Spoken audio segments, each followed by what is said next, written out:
Haji Shariatullah. Biography. Haji Shariatullah was born in 1781 in Faridpur, Bengal. His father was an ordinary farmer. At the age of 18 years, he went for Hajj in 1799. He stayed in Saudi Arabia from 1799 to 1818 and received his religious education there. He returned to Bengal in. Muslims living in poor conditions in Bengal were greatly influenced and motivated by his leadership. During his stay in Arabia, he was greatly influenced by Sheikh Mohammad Abdul Wahab, who had initiated the Wahabi Movement in Arabia. Beliefs. He believed that the Muslim community had moved away from Islamic practice and were taking influence from other religions such as Hinduism. He wanted the Muslim community to return to the Faraizi, i.e., the proper observation of Islamic practice. He realized that the miserable conditions of Muslims have led the country being Dar-ul-Harb,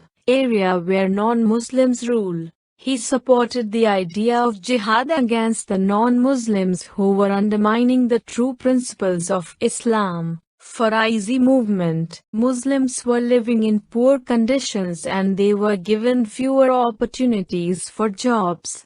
He wanted to restore their pride. He started a movement in the 19th century named as the Faraizi Movement for Muslims in Bengal. The movement was targeted to restore the pride of the Muslims and remove what he thought were the Hindu practices. Haji Shariatullah urged from his followers to adopt tawbah for past sins and a pledge to lead a righteous that is in accordance with Islam and its teachings. The Faraizi movement provided a platform to Muslims to work together and fight the bad treatments of Hindu Zamindars.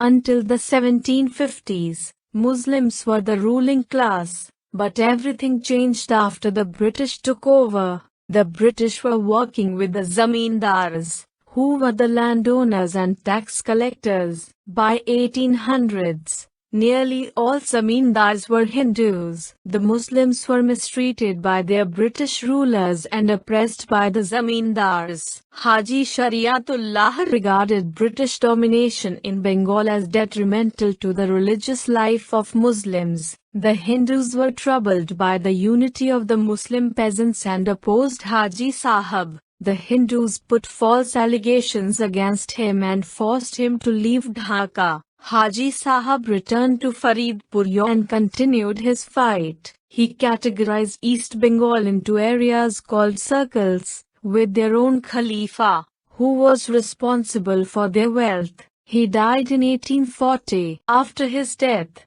his son, Mohsinuddin, carried his legacy.